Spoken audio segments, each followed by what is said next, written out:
दासों पे दोष लगाते हैं। जो भी यहाँ पर ऐसा है, सुधर जाओ। और कोई भी ऐसा यहाँ पर है, रोमियो किताब, रोमियो उसका 14 का 4 में कहता है, तो कौन एक दूसरे के सिर पर दोष लगाता है, उसका स्थिर रहना है, गिर जाना उसके स्वामी से संबंध रखता है, वरन वह स्थिर ही कर दिया जाएगा, क्योंकि प्रभु ने उसे स्थिर रखा है। जब तो कौन है परमेश्वर दास को दोष लगाता है, उसका गिर जाना, उससे गलती होना या गलती नहीं होना, जो कुछ उसके जीवन में हो रहा है परमेश्वर की इच्छा से हो रहा है, परमेश्वर जब चाहे उसे खड़ा कर देगा। हम परमेश्वर के दासों पे, उसके परिवार पे, परमेश्वर के बच्चों के अंदर, परमेश्वर की पत्नी में, परमेश्वर के घरों में, जब मैं नए विश्वास में आया तो एक पास्टर के साथ मैं जुड़ा, जब मैं बिल्कुल भी विश्वास में आया, और वो पास्टर का वाइफ बहुत अच्छी बहन, परमेश्वर उसको बहुत आशीष दे, और कलीसिया के लोग मुझसे आके बात करते थे, और कई लोग मुझे आके एक कंप्लेन करते थे, बोलते थे ये परमेश्वर की दासी ना जब भी हमारे घर में आती है ना, ये बोलते तुम्हारे पर्दे तुम्हारी दीवारों से मैच नहीं होते, तुम्हारा बेडशीट तुम्हारा पर्दा से मैच नहीं हो रहा, तुम्हारा ये चीज़ें ये नहीं हो रहा। कहता परमेश्वर की दासी आती है और हमें आके ऐसे ऐसे बोलती है, वो आके हमें ऐसे बोलती है। तो मैं पूछता था मैं क्या करूँ, तो कहते थे कि हनी हमें किसी को बताना, हम आपको बता रहे हैं। तो मैंने बोला मुझे बताना छोड़ के यीशु मसीह को बताना शुरू कर दो, जो ठीक कर देगा, मैं सुनूंगा और सुनकर उसके बारे में अपने मन में कड़वाहट लेकर आऊँगा, यीशु मसीह को बताना शुरू करूँगा। परमेश्वर के दासों पे दोष लगाना बहुत ईजी है, बहुत आसान है, बहुत ज़्यादा आसान है, बहुत ज़्यादा आसान है। हम घरों में बैठ के, अपने अपने घर में बैठ के परमेश्वर के दासों के विरोध में बहुत कुछ बोलते हैं। हमने केक बनवाते हैं यहाँ जनकपुरी में, पैसा वही बनाते हैं, केक बनवाते हैं। तो क्रिसमस के दिनों में बहुत सारे चर्च के लोग, बहुत सारे वहाँ आते हैं। तो मैं एक दिन, अभी 2-3 साल पहले की बात है, मैं उस बेकरी में खड़ा हुआ था और एक भाई आए, एक पास्टर है, बहुत परमेश्वर को आशीष है, बहुत बड़े पास्टर है, और उनके चर्च से एक भाई आए और उन्होंने जैसे ही खड़ा हुआ देखा, वो घबरा के मैं क्या करूँ, इससे बात करूँ या नहीं करूँ, क्योंकि मेरा पास्टर तो इससे बात नहीं करता, अब मैं क्या करूँ, मैं इससे बात करूँ या नहीं करूँ। अब वो घबरा के इधर उधर घूम रहा है और उसको मैंने पकड़ लिया, इधर बोले आ जाओ, प्रेज द लॉर्ड, कैसे हो, ठीक। अभी वो भागने चक्कर लगा, कैसे, कहाँ, किधर भागूं मैं, और चक्कर किधर भागूं, मैंने कहा आजा। क्यों बात नहीं करना चाहता, क्योंकि उसका पास्टर मुझसे बात नहीं करता, उसका पास्टर मेरे बारे में उल्टा सीधा दोष लगाता है, इसलिए वो परमेश्वर, वो भाई मुझसे बात नहीं करते। वो 2 भाई आए थे, वो दोनों हड़बड़ा के और 2 मिनट के अंदर वो नीचे भाग गए, नीचे ले गए, सामान रखा और नीचे ले गए। मुझे पता था सही कर रहे हैं। आज हम बहुत बारी परमेश्वर के दासों के बारे में सुनकर, बहुत सारे परमेश्वर के बड़े बड़े दास हैं। आजकल एक परमेश्वर दास का बहुत नाम है भारत देश में, अंकुर नरुला। परमेश्वर के बहुत सारे दास हैं जो अंकुर नरुला के बारे में बुराइयां करते हैं, वो ऐसा है। आज बहुत सारे परमेश्वर दास हैं, बड़े बड़े परमेश्वर दास हैं, वो प्रॉफिट्स के बारे में उल्टा सीधा बोलते हैं, भजेंद्र सिंह के बारे में, युवराज एंजल के बारे में, जितने बड़े बड़े परमेश्वर दास हैं, सबके बारे में उल्टा सीधा बोलते हैं। किसने अधिकार दिया? मैंने कल ही सुना, एक परमेश्वर दास के बारे में सुना, किसी घर गया था मैं, तो वो बताने लगे कि हमने वो चर्च इसलिए छोड़ दिया जाना, इसलिए एक फैमिली को मैंने भेजा था, वो कह रहे कि हमने चर्च इसलिए जाना छोड़ दिया क्योंकि वो पास्टर जिसके पास आपने हमें भेजा था, वो अपने पुलपिट पे खड़े होकर अंकुर नरुला के बारे में बुराइयां करते हैं, इसलिए तो जाना छोड़ दिया। क्योंकि जो पास्टर खड़ा होकर दूसरों की बुराई करेगा, वो पास्टर हमें क्या सिखाएगा? एक अंधा दूसरे अंधे को कभी भी मार्ग दिखा सकता है।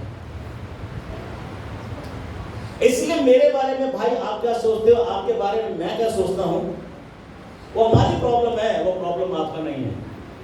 हम ठीक हो जाएंगे, हम फिर दोबारा ठीक हो जाएंगे, हम सुबह लड़े शाम को फिर इकट्ठे हो जाएंगे, फिर गांव में बाहर लगे, फिर घूमेंगे। लेकिन बाकी लोग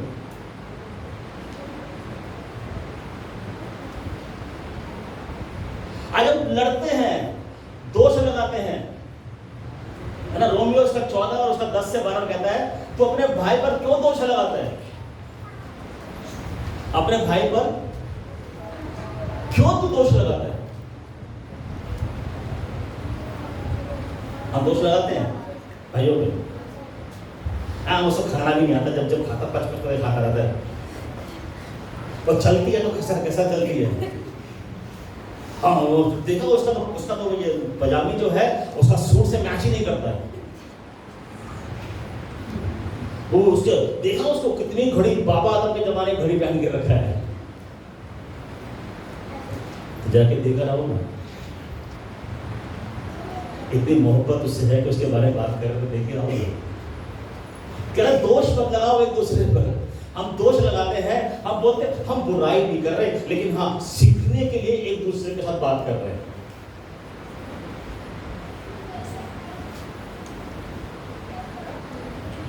मुझे क्या मतलब है यार, मुझे मेरा नहीं पता कि मैं उस जगह पे सही चल रहा नहीं चल रहा।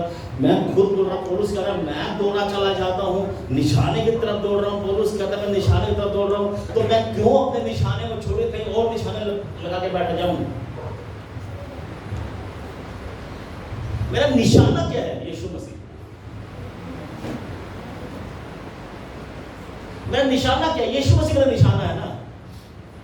तो जब यीशु मेरा निशाना है तो यीशु की बातें मुझ में दिखाई देनी चाहिए ना। अब यीशु की बातें मुझ में दिखाई दे, गाना है सर, यीशु की बातें मुझ में दिखाई दे, तो दिखाई तब देगी जब दिखाई देने के लिए उन बातों को मैं काम करूंगा, मैं कुछ एक्शन करूंगा, मैं कुछ करूंगा, तो यीशु की बातें मेरे में दिखाई देगी। अगर मैं यीशु की बातों को मानना शुरू करूंगा तो यीशु की बातें दिखाई देगी, बोलने से नहीं दिखाई देगी कि यीशु की बातें मुझ में दिखाई दे, यीशु मुझ में चले फिरे, कभी नहीं चले फिरेगा। यीशु के पीछे चलना शुरू करो तो यीशु का चलना शुरू करेगा।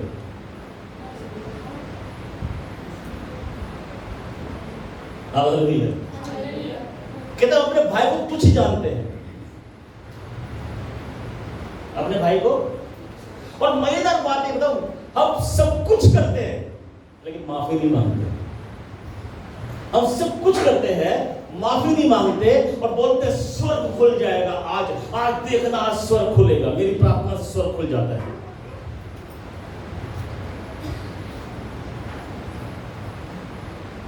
सब कुछ कर रहे हैं,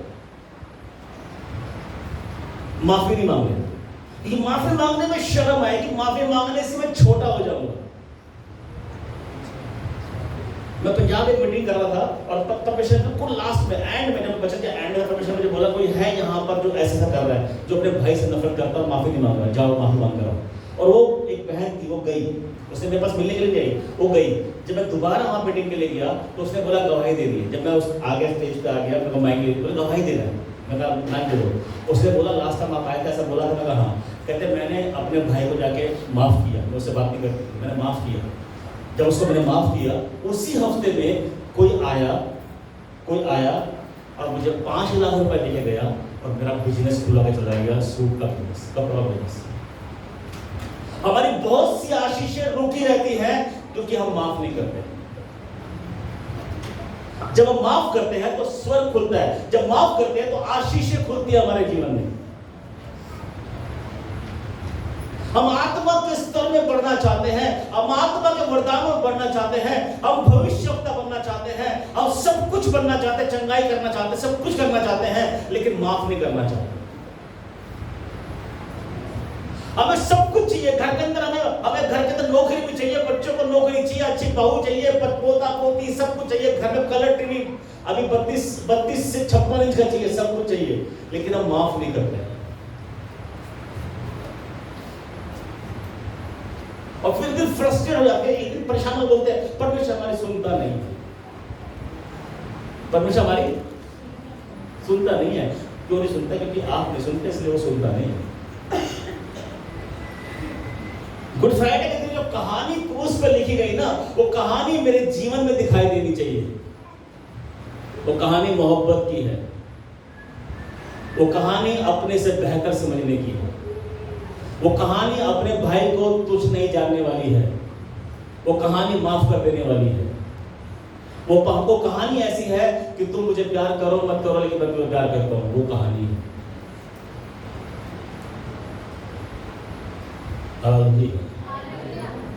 उसे कहता कि एक दूसरे के लिए ठोकर का कारण मत बनो, एक दूसरे के लिए ठोकर का कारण। हालेलुया,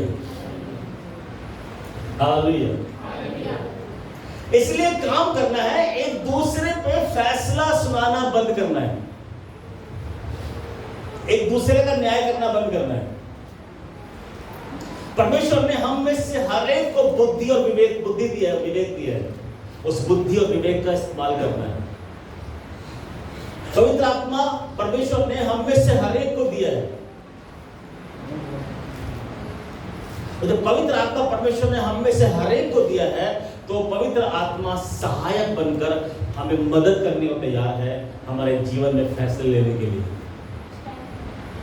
लेकिन एक काम करना है, हमें एक दूसरे के लिए फैसला सुनाना बंद करना है।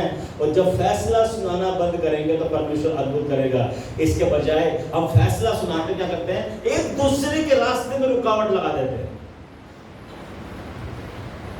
हम फैसला सुनाते हैं, एक दूसरे को फैसला सुनाते हैं, एक दूसरे का न्याय करते हैं, और एक दूसरे के लिए करते हैं उसके मार्ग में, उसके विश्वास के मार्ग के अंदर, उसके परिवार के मार्ग में, उसके व्यक्तिगत मार्ग में हम रोड़े अटका देते हैं, हम ठोकरा कारण बन जाते हैं। हम ठोकरा कारण बनते हैं एक दूसरे के लिए। तो कहता है रोमियो के किताब 14:13 में, आगे को हम एक दूसरे पर दोष न लगाएं, परंतु वे ठान लो कि कोई अपने भाई के सामने ठोकर खाने का कारण न बने। मेरी बोलचाल मेरे भाई के ठोकर का कारण तो नहीं है, मेरी हरकतें तो मेरे भाई के ठोकर का कारण नहीं है, मेरा दिखावा करना तो मेरे भाई के ठोकर का कारण नहीं है। कौन सी बातें जो मेरे लिए तो मेरे एक दूसरे के ठोकर का कारण करती है ना, ठोकर का कारण। और लूका 17 और 1 से 4 में परमेश्वर कहता है कि ठोकरों का लगना तो तय है, लेकिन हाय उस पे जिसके कारण ठोकर लगती है। कि ठोकर नहीं है संसार में, लेकिन हाय उस पे जिसके कारण तुम पे ठोकर लगती है। मैं जॉब करता था, बहुत साल पहले की बात है, 2001 में। मेरा बॉस जो था वो मसीह था, एक भाई मेरे बॉस थे। और उसने मुझे एक बात को बोला, कह रहा तो कहीं भी जब तुम जाओगे जॉब के समय के अंदर, ना तो ऑफिस में ना ऑफिस के बाहर, ड्यूटी टाइम के अंदर यीशु मसीह के बारे में प्रचार नहीं करोगे। मसीह भाई, यीशु मसीह का सुसमाचार किसी को नहीं सुना होगा। मसीह भाई, किसी को यीशु मसीह के बारे में नहीं पता, क्योंकि मुझे पता है। तो मुझे कहता मुझे पता है कि तू मानेगा नहीं, तू सुनाएगा, तू बताएगा, तो किसी को नहीं बताएगा यीशु मसीह के बारे में। और वो भाई ने मुझे उस 6 साल की जॉब के अंदर, 6 साल मैं उसके नीचे रहा, 6 साल की जॉब के अंदर उस भाई ने जिस प्रकार से मुझे तंग कर सकता था उसने मुझे तंग किया, भयंकर तरीके से तंग किया। कई बार ऐसा होता था कि मैं ऑफिस में इतना गुस्से में आया था कि मैं अपनी पेंसिल को शार्प करता था, छीलता था, उसकी नोक बनाता था। और मुझे पता था कि ऑफिस खुलने 9 बजे ऑफिस खुलेगा, हम 9 बजे बैठ के प्रार्थना में बैठ जाएंगे, 9:30 बजे फ्री होंगे, और 9:35 में मुझे चिल्ला के मुझे बुलाएगा, मुझे काटना शुरू कर देगा। तो डेली का पता था। तो मैं कई बार पेंसिल शार्प करता था कि मैं जाकर अंदर ये पेंसिल उसकी आंख में घुसेड़ दूंगा। इतना ज्यादा मैं उससे 6 साल के अंदर तंग हो चुका था, इतना ज़्यादा तंग हो चुका था कि भयंकर बीमार पड़ा। और एम्स, ऑल इंडिया मेडिकल, उन्होंने मना कर दिया, बचेगा नहीं मेरे लिए। और मैं 6 साल में परेशान उसको ये कर दूंगा, और उसको बोलता था तू मेरे लिए ठोकरा कारण है। अपने बॉस को बोलता तो मेरे ठोकरा कारण, और वो बोलता था कि ठीक है जो तुझे बोल रहा हूँ।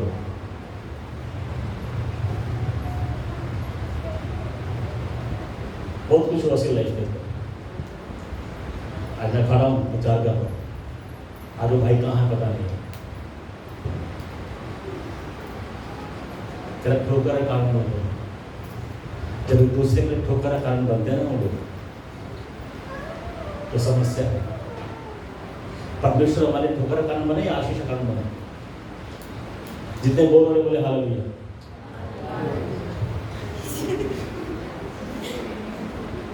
ये मसीह की समस्या है, यहाँ की पूरे भारत में मसीह लोगों की समस्या है,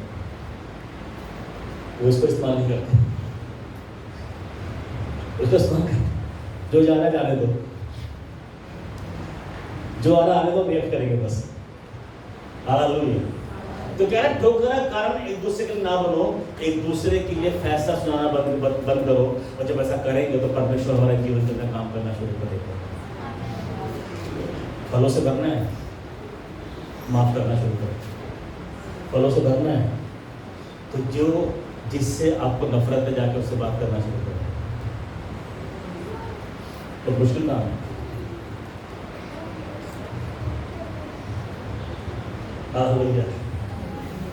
परमेश्वर कहता है कि वचन कहता है कि हम परमेश्वर के पुत्र और पुत्रियों के स्वरूप में हैं। हम परमेश्वर के बेटे और बेटे हैं। और वचन कहता है कि हम कौन है? हम शरीर के द्वारा नहीं, हम आत्मा और पानी के द्वारा। एक होता है ना, हम पानी, जल और आत्मा के द्वारा हम लोग क्या हो गए? पैदा हो गए। कैसे हुए? जल और आत्मा के द्वारा पैदा हुए हैं। अब हम परमेश्वर के पुत्र और क्या हो गए? पुत्रियां हो गए। लेकिन हमारा स्वभाव आज भी वो का वही है। एक बार क्या हुआ, मेरी दादी मर गई।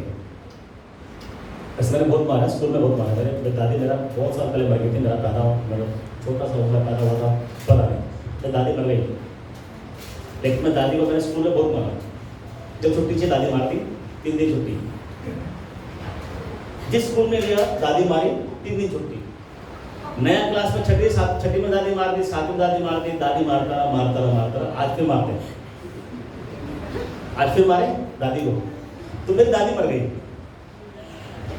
दादी मर गई। अब दादी मरने के बाद मेरी बुआ, चाचा, रिश्तेदार सारे आ गए। सारा उसकी बॉडी में लिपट के रो रहे हैं। चाचा बोल रहा माँ मत जा, माँ मत जा। बुआ बोल रही है माँ चली गई, मम्मी चले गई। सब रो रहे, सब परिवार में सब रो रहे। और जब उसकी बॉडी ले जाने लगे तो लिपट गए उसकी अर्थी पे। नहीं इसको मत लेके जाओ, माँ को मत लेके जाओ, माँ को जाग जा। माँ के पास आके बोल रहे माँ तूने चाय नहीं पिलाई, चाय नहीं देगी। ड्रामा जो होता है पूरी जिंदगी माँ से पूछते थे, माँ तूने चाय नहीं पिया, तूने ये नहीं करा। खूब बातें हो गई। अर्थी जाने लगी तो सिर्फ चिपक गया अर्थी को, लेकिन नहीं माँ। अभी घर के बड़े ले चल। अभी गए, दादी को डब्बा पैक किया, गिफ्ट बनाया, दादी गिफ्ट पैक बना के दादी को डाल दिया गड्ढा में। अभी वापस आ गए। वापस आने के बाद अब सब घर में ऐसे बैठे हैं। मैं भी आके बैठ गया। मैं भी दीवार पे अपना कमर लगाया। सुबह से इतना परेशान, इतना लोग, इतना गैस लोग, सब चले गए गैस लोग। अभी घर के लोग बैठे रहे। मैं भी दीवार पे अपना पीठ ला के बैठा हूँ। मैंने अपनी वाइफ को बोला यार जाके ब्लैक कॉफ़ी पिला दो। सुबह से दिमाग थक गए, एक कॉफ़ी लेकर। एक कॉफ़ी लेनी नहीं, इतने में हमारा जो डोर था, दरवाजा, उसका बेल टन बेल बजा। मैंने बोला अरे देखो कोई है यार, देखो कौन आया, दरवाजा खोलो। कोई आया होगा, कोई मिलने के लिए आया होगा। तो मैंने बोल के मैं अभी चुपचाप आदमी में पढ़ा हूँ। थोड़ी देर बाद फिर बेल बजी। मैंने बोला जाके देखो यार कोई आया है, कोई दरवाजा खोलो। मैं फिर बैठ गया। फिर थोड़ी देर फिर बेल बजी। चिल्ला के बोला रहे कोई जाके देखो यार, बेल जाके बेल दरवाजा देखो, बेल जा रहा है, कोई जा नहीं रहा, कैसे बोले जा रहा हूँ। और मेरी बुआ जो उस अर्थी पर लिपटी पड़ी थी ना कि जाने दूंगी माँ को आज, और मेरी बुआ गेट पे पहुंची, दरवाजा खोला और बहुत तेज चिल्लाई और बुआ वापस नहीं आई और वहीं बेहोश गिर गई। अब हम सारे भागे, क्या हो गया? बुआ को चिल्लाई। अभी जब गेट पे पहुंचे दादी खड़ी है और देखा लो तो मर गई, बब्बल मर गई। ऐसे हैरान मत हो, ये कहानी ना फिर मारा। और दादी गेट पर बोल रही है हेलो। अभी पूरा घर में चाचा, बुआ, दादा जो भी थे, जितने भी रिश्तेदार थे, घर में चिल्ली पुकार मच गई। कोई अलमारी के नीचे, कोई बेड के नीचे, कोई उसके पीछे, कोई उधर दरवाजे में, कोई भूत भूत भूत भूत भूत। अभी थोड़ी देर पहले दादी दादी दादी मम्मी दादी मम्मी दादी, थोड़ा तो लगे भूत भूत भूत।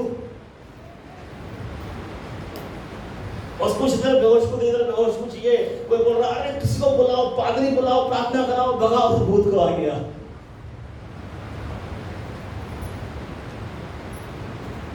हम भी मरे थे, बैप्टिज्म हुआ था, हमने भी तौबा की थी, प्रभु का धन्यवाद। हम खूब रोए थे, प्रभु तेरा अनुग्रह मुझ पर हो गया, तूने मुझ पर दया कर दी प्रभु, तूने मेरे पे ये कर दिया प्रभु, तूने मुझे पर रहम कर लिया प्रभु, तूने मुझे बचा लिया प्रभु। खूब रोए थे, खूब चिल्ली पुकार हुई थी। उसके बाद जब हमारा गिफ्ट पैक बना, पानी में दबा दिया पानी में, मर गए। आई मर के बाद क्या आना चाहिए? नई सृष्टि। वहाँ गीत चल रहे, भाई साहब लगे, भाई साहब लगे पड़े अंदर वो दबाने में, और बाहर सारी बहन भाई लगे पड़े हैं। नया जीवन जी उठा, नया पुराना बीत गया, क्या गाना है, पुराना चला गया नया जी उठा। अभी गाना चल रहा है, ठीक है। अभी बाहर आ गया नया वाला हेमंत, मर गया पुराना, मर गया नया वाला हेमंत। अभी शाम भी नहीं बीती, शाम तक नहीं पहुंचे कि पुराना वाला हेमंत फिर बोल रहा है हेलो, पुराना वाला हेमंत भी बोल रहा है हेलो। हम मरे, और मरने के बाद जो हमें जल से और आत्मा से जो हम पैदा हुए थे, कहीं ना कहीं कुछ गड़बड़ हो गई,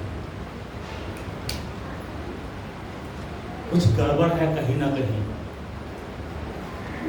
हमारे समर्पण के अंदर या हमारे सोच के अंदर, कहीं ना कहीं कुछ गड़बड़ रह गई। इसलिए पुराना स्वभाव आज भी हमारे अंदर है।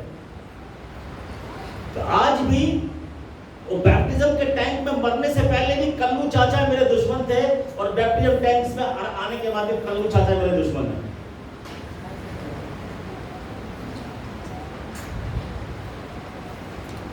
बैप्टिज्म टैंक में जाने से पहले भी मैं तकाजा करता था, भाई रामलाल मेरा 500 रुपया वापस कर दे, और बैप्टिज्म टैंक से बाहर आने के बाद भी, और रामलाल मेरे 500 वापस कर दे।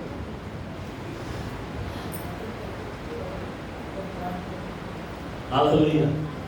कहता परमेश्वर के पुत्र और पुत्रियों के स्वरूप में हैं हम उसके, परमेश्वर के पुत्र और पुत्रियां हैं हम लोग। जब मैं और आप परमेश्वर के पुत्र और पुत्रियां हैं, तो कितने घरों के अंदर आप और मेरे द्वारा आशीष पहुंचती है। अगर मैं और आप पुत्र और पुत्रियां हैं, तो कितने लोग गवाही देते हैं कि मैं इस भाई के द्वारा बचाया गया। अगर मैं और आप परमेश्वर के पुत्र और पुत्रियां हैं, तो कितने लोग बोलते हैं इस बहन से, इस भाई से मिलकर शांति मिलती है, इससे मिलने को मन करता है।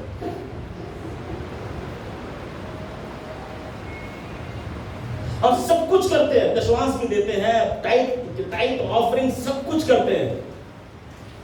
पौलुस कहता सब कुछ कर लो, अपना चमड़ा भी उतार के पहना दो, पादी का जूता, यहां तक का। अगर प्रेम नहीं करते तो पढ़ा कर उस चैप्टर को पूरा ध्यान से मनन किए कर उस चैप्टर को। कहते परमेश्वर ने मनुष्य को अपने स्वरूप और समानता में बनाया। तो परमेश्वर उत्पत्ति उसका 12:3, उत्पत्ति 12:3, उत्पत्ति 12:3 लिख लो, उत्पत्ति 12:3 को जाकर ध्यान से मेडिटेट करना है। लिखा है, हे अब्राहम जो तुझे कोसेगा उसको मैं कोसूंगा, और जो तुझे आशीष देगा उसको मैं आशीष दूंगा। हम सब कौन है? हम अब्राहम के संतान हैं, हम अब्राहम की आशीष लिए हुए लोग हैं। हम अब्राहम की आशीष तो चाहते हैं, हम अब्राहम की आशीषों को रिलीज तो करते हैं, हम अब्राहम की आशीषों को अपने जीवन के ऊपर चाहते तो हैं, लेकिन अब्राहम को जो बात परमेश्वर ने बोली उस बात को लेकर नहीं जाना चाहते। कह रहे अब्राहम जो तुझे आशीष देगा उसको मैं आशीष दूंगा। अगर आप अब्राहम है, हम सब अब्राहम में विश्वास के द्वारा उस अब्राहम के संतान है, तो हम अब्राहम के संतान है। अगर मैंने इस भाई को आशीष दिया तो परमेश्वर मुझे आशीष देगा। अगर मैंने इस भाई के बारे में जो कुछ किया, न्याय किया, बुरा बोला, कुछ भी बोला, परमेश्वर मेरे साथ करेगा। और लिखा है वो अपने वायदे में सच्चा है। कहता हूं मनुष्य जो पलट जाओ अपनी बात से। इससे इसलिए परमेश्वर प्रभु यीशु मसीह ने उस उत्पत्ति 12:3 को पूरा कर दिया, बोला तुम एक दूसरे को आशीष दो। तो तुम इसीलिए बुलाए गए। किस लिए बुलाए गए? कितनों को आशीष देते हैं?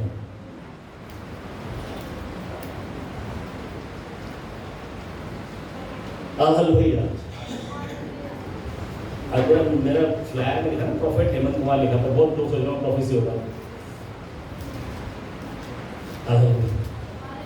परमेश्वर चाहेगा तो होगा। हालेलुया। हम उसके पुत्र और पुत्रियां हैं, तो उसके पुत्र और पुत्रियों वाला स्वभाव दिखाना है। Hallelujah, hallelujah. हम एक दूसरे के जीवन का मूल्यांकन करते हैं, एक दूसरे के जीवन के अंदर मूल्यांकन करते हैं। हम एक दूसरे के जीवन के अंदर कमियां ढूंढते हैं, बातचीत करते हैं, बैठ के बातचीत करते हैं। हम बैठ के बातचीत करते हैं, हम एक दूसरे के बारे में मूल्यांकन करते हैं, बात करते हैं, बैठ के बोलते हैं अरे वो ऐसा, उसका ऐसा, ये उसका ये, उसमें कमी, उसमें अच्छा, उसमें बुरा, ये हम मूल्यांकन करते हैं। हम मूल्यांकन करते हैं उन चीज़ों के, एक दूसरे का बैठ के हम एक दूसरे का मूल्यांकन करते हैं और हम एक दूसरे के बारे में बात करते। सामरी स्त्री के बारे में बोल रहे थे ना बेटा, जब वर्शिप करते सामरी स्त्री के बारे में जानते हैं ना, कितना पति था उसका? 5। यीशु मसीह को मालूम था ना, यीशु मसीह ने बोला ना 5 पति है। तो यीशु मसीह ने उस कुएं में बैठकर मन में सोचा क्या कि अरे इसको तो 5 पति है, इसको मैं कैसे इस्तेमाल करूं, इसको कैसे भेजूं? किया मूल्यांकन, किया उसकी कमियों का मूल्यांकन किया, उसके 5 पति है। आज हम एक दूसरे की गलतियों का मूल्यांकन करते हैं, हम एक दूसरे की गलतियों को ढूंढते हैं, हम एक दूसरे की गलतियों को के ऊपर बातचीत करते हैं। सामरी स्त्री का 5 पति थे, यीशु मसीह को मालूम था, उसने उस 5 पति से बात नहीं किया कि 5 पति है, तेरा क्या है, तू पापी है, कुछ नहीं बोला। और बोला अगर तुम मुझसे मांगती तो क्या होगा? जीवन का जल तुझ में से बह पड़ता। तो हम यीशु मसीह के बेटे और बेटी, हमारे अंदर से जीवन का जल उमड़ता है, तो हमारे जीवन के जल उमड़ते हुए इस जल में से कितने लोग आशीषित होते हैं? क्या मूल्यांकन करते हैं?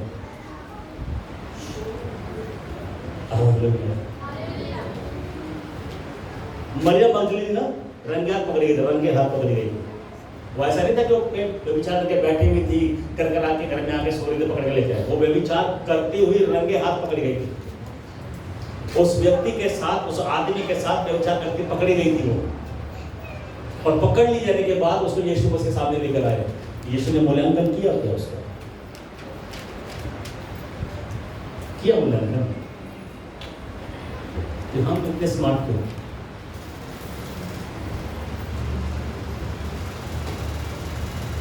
कि हम ऐसा क्यों क्या मूल्यांकन करते हैं दूसरों का?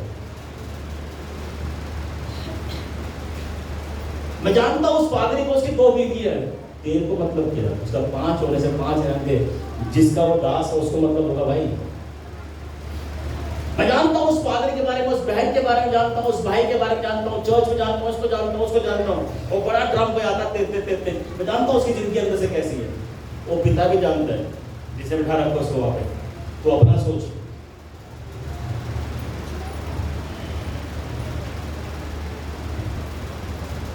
अब दूसरों के बारे में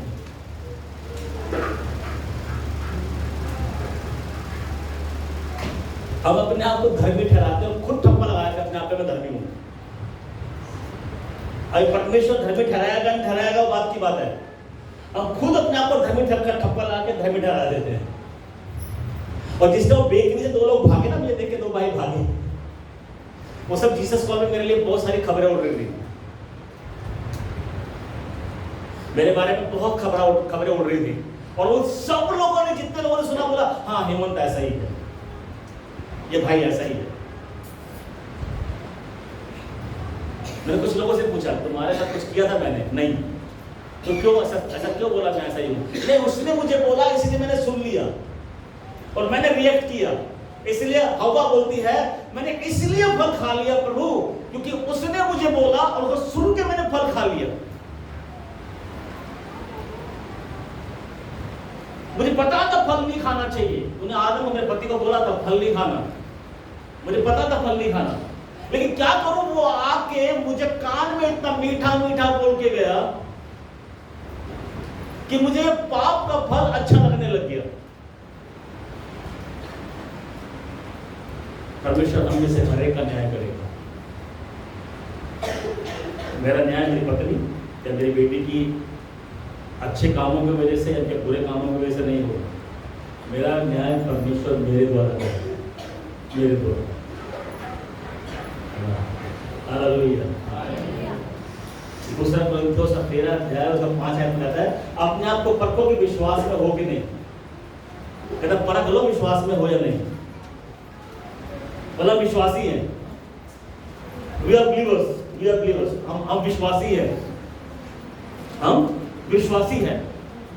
तो विश्वासी का क्वालिटी क्या होना चाहिए कि जो परमेश्वर कह रहा है उन बातों को सुनकर उसे विश्वास करना और उसी के अनुसार चलना, उसे बोलते हैं विश्वासी। यीशु के पीछे पीछे चलना वो है फॉलोवर, वो है विश्वासी। अरे कितना यीशु के पीछे फॉलो करते हैं। जब बोल रहे बोले हालेलुया जाके हालेलुया। कितना देर तक और बैठ सकते हो? बिरयानी आपको अच्छा सा खुशबू आ रहा है। कहता है अपने आप को परखो कि विश्वास में हो कि नहीं। अपने आप को जांचो, अपने आप को जांचो। दूसरों का मूल्यांकन मत करो, दूसरे को मत जांचो, अपने आप को जांचो कि प्रभु तुमसे खुश है या नहीं। अपने आप को जांचो कि तुम परमेश्वर के मार्ग पे चलते हो कि नहीं। दूसरा चल रहा है नहीं चल रहा वो जाने, उसका बाप जाने। दूसरा क्या कर रहा है वो जाने, उसका पिता जाने जो स्वर्ग में बैठा है। मुझे मेरे से मतलब है। पौलुस कहता है कि मैं दौड़ रहा हूं पकड़ने के लिए उस पदार्थ को, मैं निशाने की तरफ दौड़ रहा हूं। मेरा निशाना क्या है? आज मेरा निशाना मेरा पड़ोसी तो नहीं हो गया कि उसका मूल्यांकन कर रहा हूं। मेरा निशाना क्या है? मैं अपने आप को जांचता हूं और वो सब तमाम उलझाने वाली रोकने वाली बातों को छोड़कर हर एक उन बातों को कूड़ा करकट समझ के मैं आगे भागता हूं। Hallelujah hallelujah. समझदार तो बोले हालेलुया। इसका मतलब आज माफी मांग लो जाके। हालेलुया। क्या तुम अपने विषय में नहीं जानते कि मसीह यीशु तुम में है? दूसरा कोरिन्थियों 13:5 कहता है क्या तुम इस बात को अपने आप के लिए नहीं जानते कि तुम में यीशु मसीह है? कौन सा यीशु मसीह? क्योंकि यीशु मसीह बुराई नहीं सुनता, वो बुराई सुन के बुराई नहीं करता था, वो गाली सुन के गाली नहीं देता था, वो अगापे प्रेम करता था। कौन सा यीशु? जिसने आपके और मेरे चेहरे को अपनी हथेली में खोद के रख लिया, वो यीशु? या वो यीशु जो हमारी कल्पनाओं के अंदर जिसको हमने बना रखा है कि मैं जो मर्जी करूं मुझे कुछ नहीं बोलेगा, मैं कुछ भी करूं मुझे कुछ नहीं बोलेगा। कौन सा यीशु? कहता क्या यीशु तुम में नहीं है? हालेलुया। वो कहता नहीं तो तुम जांच में निकम्मे निकले हो।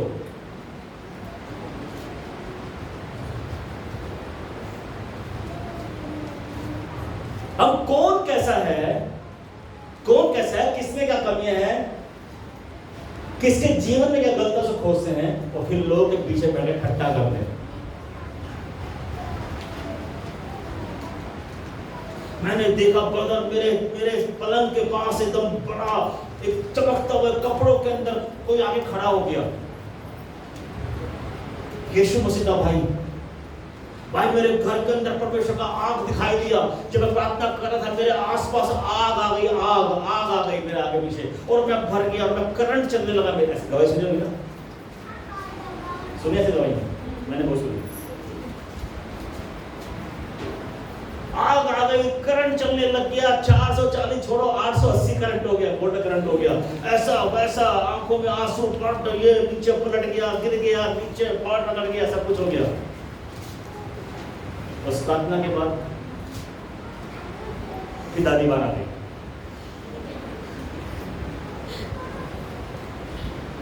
फिर दादी वही स्वभाव, फिर अब जो करंट कहां से लग रहा था पता नहीं। मैं अक्सर हंसता हूँ, पंजाब में जाता हूँ, मैं सबसे ज़्यादा जाता हूँ मैं, तो पंजाब में जैसे ही मैं ऐसी मीटिंग कर रहा होता हूँ, जब मैं लोगों से बातें कर रहा होता हूँ, तो जैसे किसी के सामने पहुँचता हूँ ना, मैं बड़ा हंसता हूँ।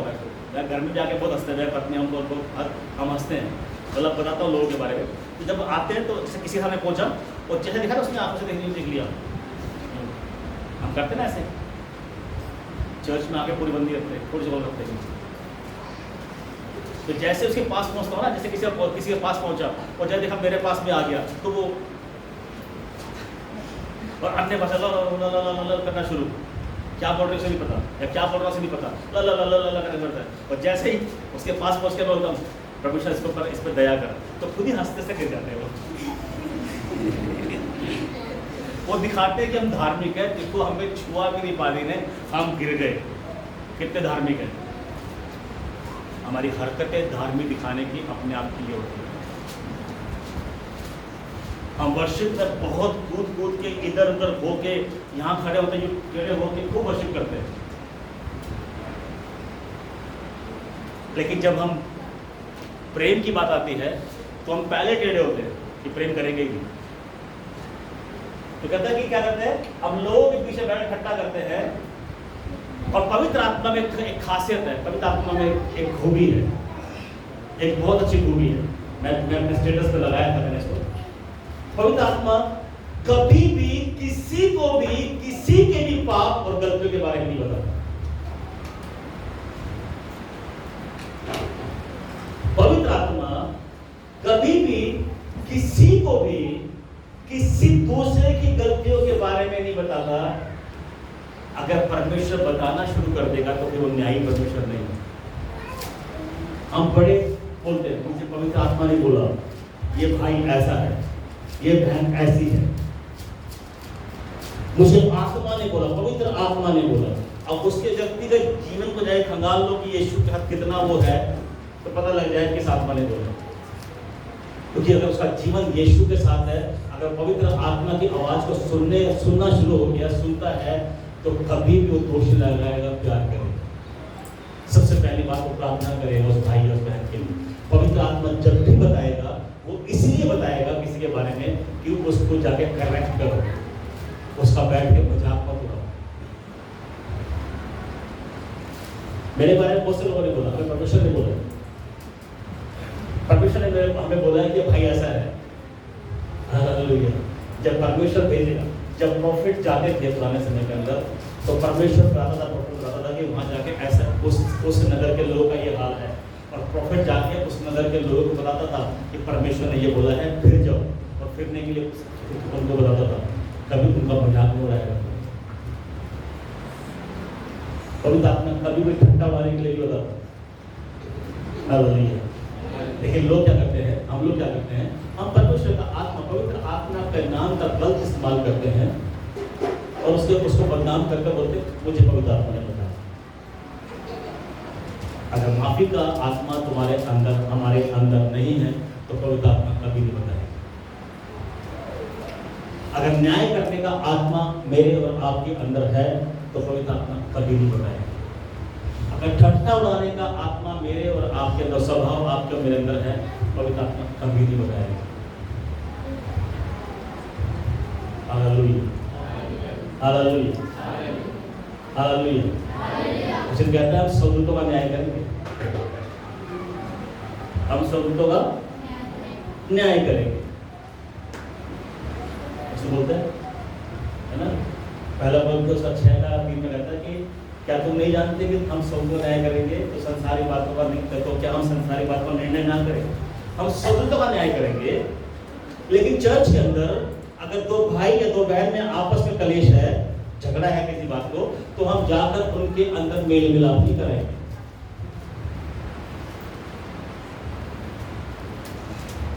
अगर हम स्वदूतों का न्याय करेंगे, बताता है पहले मैं बता रहा है, हम स्वदूतों का न्याय करेंगे, लेकिन हम एक दूसरे का न्याय पहले नहीं करेंगे। एक दूसरे के साथ जाके हम अपना न्याय करके और सब कुछ ठीक नहीं करेंगे। लिखा है हम क्या करेंगे, हम लोग कौन है, हम मेल मिलाप करवाने वाले परमेश्वर के लोग हैं। कौन है? अब मेल मिलाप दो तरीके से है, उसका सुनाओ और परमेश्वर के राज्य में जोड़ दो, और दूसरा मेल मिलाप क्या है, इस पृथ्वी पर रहते हुए कि आपस के अंदर एक दूसरे के साथ मेल मिलाप कराएं।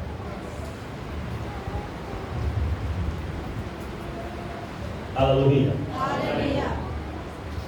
बहुत सारा कुछ है, लेकिन एक ही बात, आज गुड फ्राइडे है। आज गुड फ्राइडे क्यों है गुड? आज के दिन को गुड फ्राइडे क्यों बोलते हैं? कितने लोगों ने लिखा आज के दिन मैसेज भेजा, हैप्पी गुड फ्राइडे? किसने भेजा हैप्पी गुड फ्राइडे? मैंने भेजा हैप्पी गुड फ्राइडे। अच्छा, कितने लोग दुख में आज यीशु मसीह मारा गया? दुख है यीशु मसीह मारा गया। तो क्यों मारा गया? ताकि हम बचे। तो क्यों मारा गया? ताकि हम सही हो जाए। वो क्यों मारा गया? ताकि हमारे जीवन के अंदर आशीष आ जाए। क्यों मारा गया? ताकि हमारा उद्धार हो जाए। क्यों मारा गया? ताकि हम पिता से मिल जाए। वो क्यों मारा गया? ताकि हम आशीष के भागीदार हो जाए, मिरास के भागीदार हो जाए। इसलिए मारा गया। हम भी मारे गए थे, हम भी मारे गए थे बैप्टिज्म के टाइम के अंदर। तो किसके लिए आशीष था?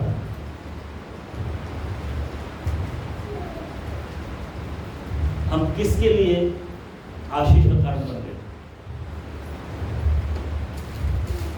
तो गुड फ्राइडे आज का दिन है, गुड फ्राइडे। सैम लिखा 10 से 2, 10 से 2 है ना पैर पे, 10 से 2 वर्शिप कर रहे हैं पर 2 मिनट। तो कितने लोगों के लिए हम आशीष का कारण हैं? अगर नहीं है ना आशीष का कारण लोगों के लिए, तो हम परमेश्वर के लिए आशीष का कारण कभी नहीं बनेंगे। अगर आप लोगों को प्यार नहीं करते ना, तो हम परमेश्वर को प्यार कभी नहीं करेंगे। अगर आप लोगों को माफ नहीं करेंगे ना, तो हम परमेश्वर से प्यार करते ही नहीं, क्योंकि हम सब परमेश्वर के समानता में बने हैं, स्वरूप में बने हैं, उसकी समानता में आना है। आज गुड फ्राइडे है, आज का दुख का दिन हम मनाने के लिए इकट्ठे हुए हैं। मैं आनंद का दिन बोलता हूँ उसको। आज का दिन स्वरूप में तो बन गए, उसके स्वरूप में तो बन गए। क्यों नहीं आज के दिन उसकी समानता में आए हम लोग? क्यों नहीं आज के दिन उसकी समानता में आ जाए? क्यों नहीं आज से यीशु मसीह के समान हो जाए हम? कितने लोग किसी से भी झगड़ा है, बात नहीं करते। कोई है ऐसे आप? कोई बच्चा नहीं है तो उठाओ। देखिए परमेश्वर के सामने हैं आप, और वचन बोलता है जो मानता है परमेश्वर उसका आशीष करता है। किसी से भी बातचीत नहीं है या किसी को पसंद नहीं करते। कौन? कितने लोग? आप ऊंचा हाथ, बाकी सब धर्मी है। आपका ऑफिस के अंदर नहीं धर्मी तो रहो, नीचे रखो, परमेश्वर जानते हैं। अगर धर्मी है, आप किसी से झगड़ा नहीं है, धर्मी हो तो नीचे रखो, लेकिन अगर आप धर्मी नहीं हो तो हाथ उठाओ। अगर किसी से भी झगड़ा है, किसी को पसंद नहीं करते कि मुझसे ज़्यादा गिटार मेरा, ये गिटार पहले वाला मेरा, दूसरा उसका है, हमेशा मुझे पहले नहीं मिलता, हमेशा दूसरा मिलता है, या कुछ भी किसी नया एग्जाम्पल लिया। कितने लोग ऐसे हैं यहाँ पर जो किसी ना किसी के साथ किसी ना किसी बात पे नाराज हैं, मन में कड़वाहट है।